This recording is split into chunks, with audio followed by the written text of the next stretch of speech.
Are you tired of dealing with disruptive students that seem to make it their personal mission to trigger you? Hi, I'm Cecilia Temes, and I'm an experienced educator and consultant. I help passionate history teachers feel confident and competent by providing resources, support, and solutions for teaching history. If you're interested in any of these topics, be sure to subscribe to my channel and turn on the notifications so that you know exactly when my next video drops. Also, be sure to stay until the end of the video because I'm going to be extending an exclusive invitation for teachers that don't want to experience or continue to experience the same hard lessons that I had to learn. So today I'm low-key putting myself in the hot seat, mainly because I feel an obligation as your virtual mentor to let you know if you're a new teacher and you're feeling a little bit insecure or a little bit nervous about classroom management. Even as veteran teachers, even as seasoned teachers, we are always figuring things out through trial and error. And I just want you to know that no teacher is perfect, and this is totally a process. So please don't feel the pressure of mastering classroom management right off the bat. So today I'm going to be sharing 5 very hard lessons learned about classroom behavior management. Lesson number 1, you cannot control your students' actions.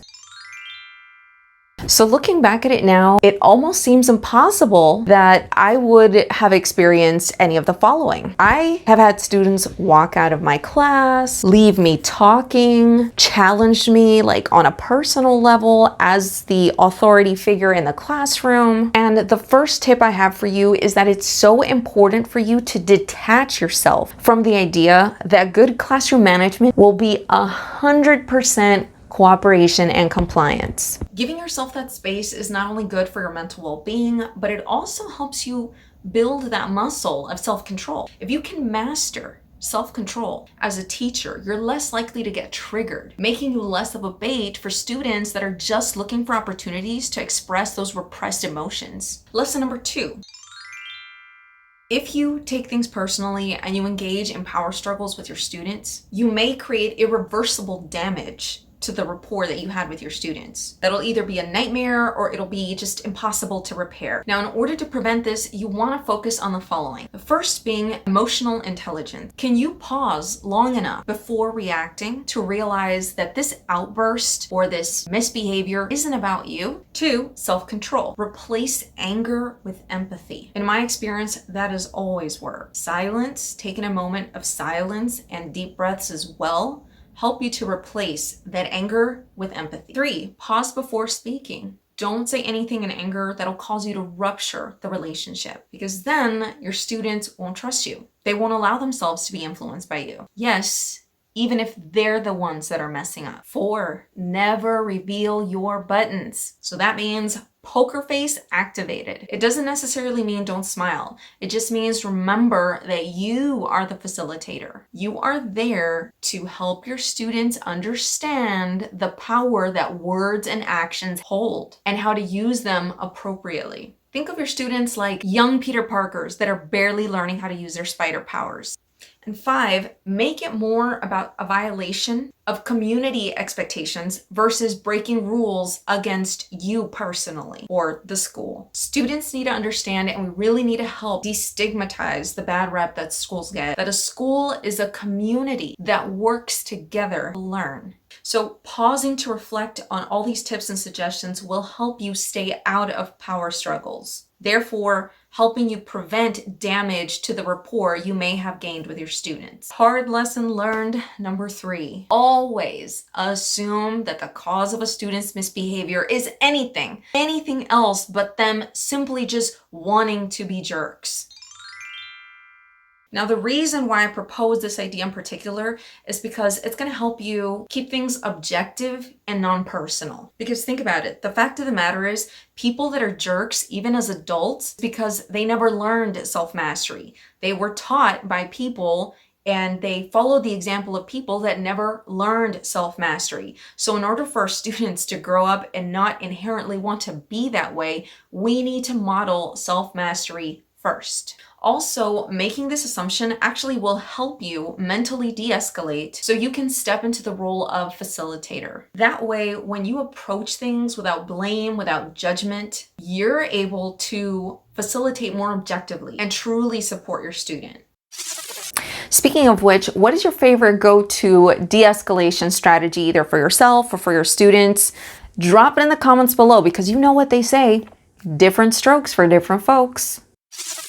Now, if we want to help ourselves assume that a student's misbehavior is a result of anything else but them wanting to be jerks, then I highly suggest you either have a pre-made template, a memorized script, some sort of reflection form, so they can put into words the real feelings that are triggering their outburst. You know, under any other field or circumstance, this would be an odd question, but we need to consider as educators, do our students have a medical condition that actually trigger these behavioral outbursts? So sometimes we don't get student records until, I don't know, 2, 3, maybe even a week or more after they've arrived into our class. So it's very important that anytime we have a new student or anytime that we're starting off the school year, we need to know if any of our students have some sort of behavioral plan or any sort of triggers that we need to know about so that we can avoid them and be able to establish a strong relationship with our students from the start. Lesson number 4, lead with empathy.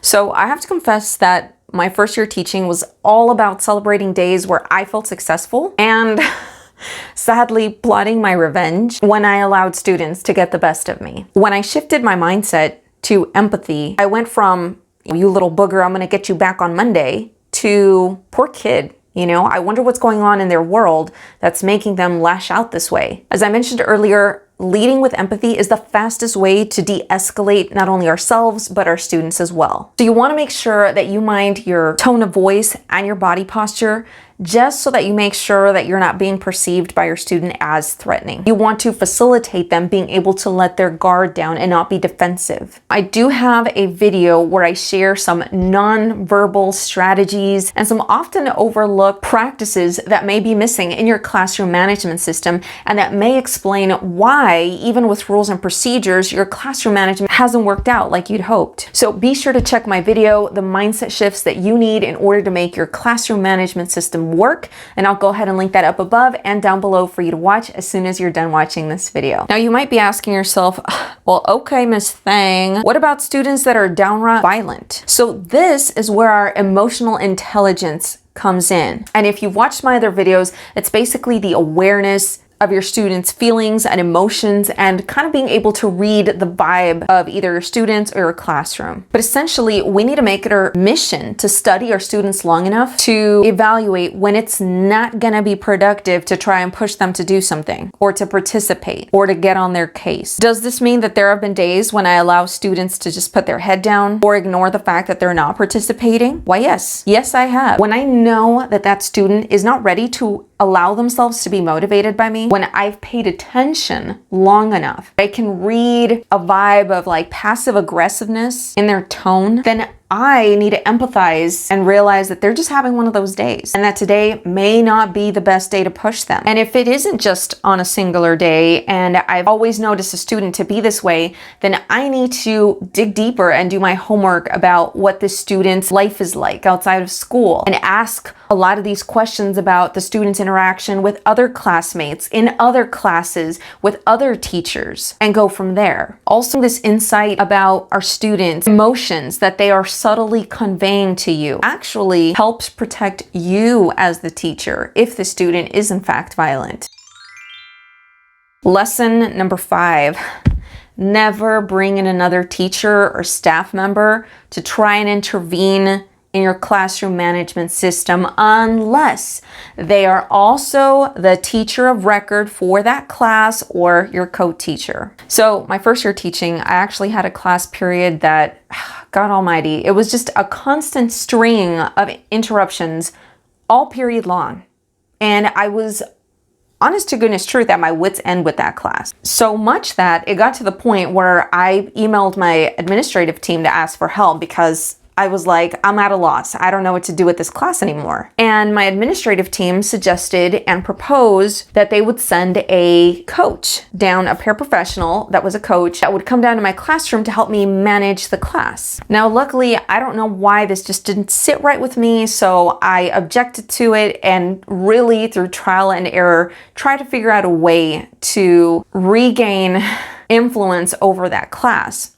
But here's what I learned. Getting another teacher or a staff member to come in and manage your class for you communicates that your class cannot be handled. 2, it reveals your button and totally gives off weak link vibes. It also conveys the message that you don't know how to manage and facilitate the class. So it's imperative that the management of your classroom remains between students and yourself. And if you need help with establishing an inclusive classroom management system, I'm going to go ahead and link a video down below about being an inclusive teacher and how to create an inclusive classroom management system. Now, if you found this video helpful, you might also enjoy Classroom Management Reset, where I show you how to take a proactive approach to classroom management so that you can prevent behavior problems before they even start. Now, if you're ready to streamline, design, and effectively implement an inclusive classroom management system that'll make your students intrinsically motivated to show up at their best, then I invite you to click the link below and sign up to get news of my Mindful Management course. Thank you so much for watching. Don't forget to subscribe. Until next time, class dismissed.